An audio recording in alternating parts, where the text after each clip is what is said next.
Oke, asuransi penting, tapi gue harus beli apa? Gue cuma tahu asuransi kesehatan.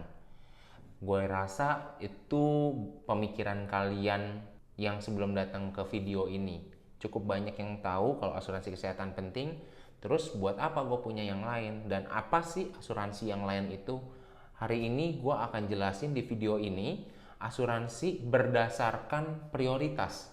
Jadi kalian nggak asal ambil, karena kalau asal ambil kayaknya nanti kalian bakal boncos. So, tonton sampai habis, jangan lupa like, komen, dan share juga kalau misalkan lu rasa video ini akan bermanfaat buat teman-teman lu yang lagi belajar soal asuransi. Oke, gue start asuransi itu dari prioritas yang paling penting menurut gue. Yang pertama, prioritas paling penting itu asuransi kesehatan. Nah, asuransi kesehatan ini kan intinya adalah kalau kita masuk rawat inap, itu biasanya biayanya, ya kalian tau lah, nyamuk aja gigit kita bisa 40 juta di tahun 2025 saat ini gitu kan.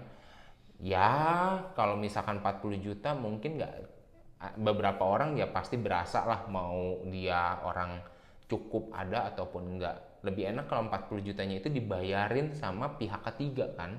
Nah, pihak ketiganya itu ya perusahaan asuransi. Dengan adanya asuransi kesehatan, lu nggak perlu bayar saat lu rawat inap. Gue baru ngomongin yang soal digigit nyamuk ya. Gue kemarin sempat dengar teman gue lagi fitness, belakangnya backnya segala macam itu sobek, operasi muscle, ya 3 digit lah, ratusan juta. So, asuransi kesehatan penting biar jangan sampai aset lu, deposito, reksadana lu, saham lu, emas lu dicairin jadi uang karena perlu biaya bayar rumah sakit. Itu yang paling penting, yang pertama. Selanjutnya, setelah lu punya asuransi kesehatan, lu mungkin punya tanggungan atau mungkin lu nggak punya tanggungan sekalipun, boleh banget pertimbangin yang kedua, yang adalah asuransi jiwa term life. Wah, istilah term life mungkin baru ya.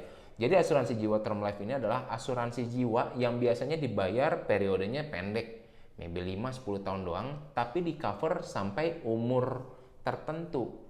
Ada yang cover sampai umur 100, umur 80, 75. Nah, kalau gue sendiri akan ambil sampai umur produktif.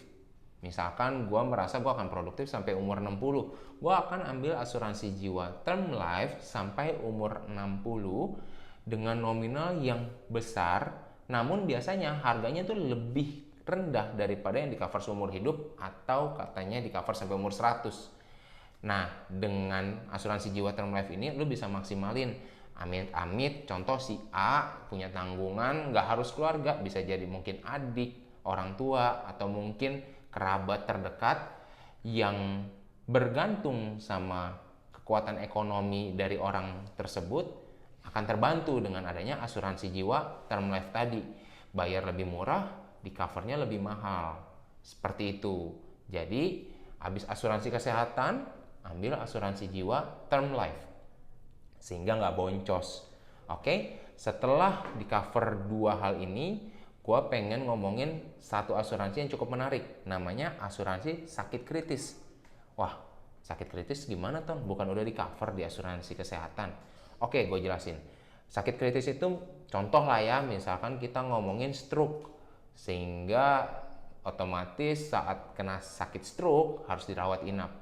Nah, saat dirawat inap itu biaya pengobatan si stroke tersebut akan di cover sama asuransi kesehatan. Lah, terus asuransi sakit kritisnya, asuransi sakit kritis itu akan mengeluarkan sejumlah uang tunai besar untuk mengcover income-mu saat tidak bisa bekerja di saat recovery penyakit kritis tersebut. Oke, jadi bayangin misalkan kebutuhan kamu itu sebulan anggap 5 juta. Kalau misalkan setahun itu 60 juta. Anggap tiba-tiba kamu kena sakit kritis, 5 jutanya itu kan tetap harus keluar. Nah, si 5 juta per bulan itu akan di cover sama si asuransi sakit kritis yang mengeluarkan segelondongan uang gede. Misalkan kamu mau cover untuk 5 tahun, artinya 60 juta dikali 5, 300 juta. Dia akan kasih 300 juta ke kamu. Itu untuk asuransi sakit kritis. Jadi lengkap. Pas amit-amit sakit udah ada yang bayarin rumah sakitnya, asuransi kesehatan. Terus juga untuk menjaga tutup usia itu juga ada asuransi jiwa yang term life, sehingga coveragenya lebih besar tapi harganya lebih hemat. Yang ketiga, asuransi sakit kritis, dimana saat kamu lagi nggak produktif, ada income yang datang, ada income yang menggantikan dengan santunan tunai tersebut. Oke, kalau kamu udah punya 3 ini, kamu boleh explore asuransi-asuransi lain sebagai satu instrumen keuangan, sebagai satu produk keuangan. Asuransi lumayan variatif. Ada juga asuransi unit link. Asuransi unit link ini sebenarnya asuransi jiwa yang disertai dengan investasi, di mana kalau kamu percaya dengan performa dari manajer investasi di perusahaan tersebut, kira-kira si uang tersebut diinvestasikan juga nanti bertumbuh dan diwariskan bareng sama uang pertanggungannya. Itu asuransi unit link. Yang kedua, ada asuransi dwiguna, di mana kamu biasa bayar certain period, misalkan 5 tahun 10 tahun aja, 5 kali 10 kali, lalu mungkin di umur tertentu keluar uangnya, misalkan di umur yang tadi produktif, atau mungkin pas kamu pensiun, pas umur 60, 65, 75 dan sebagainya.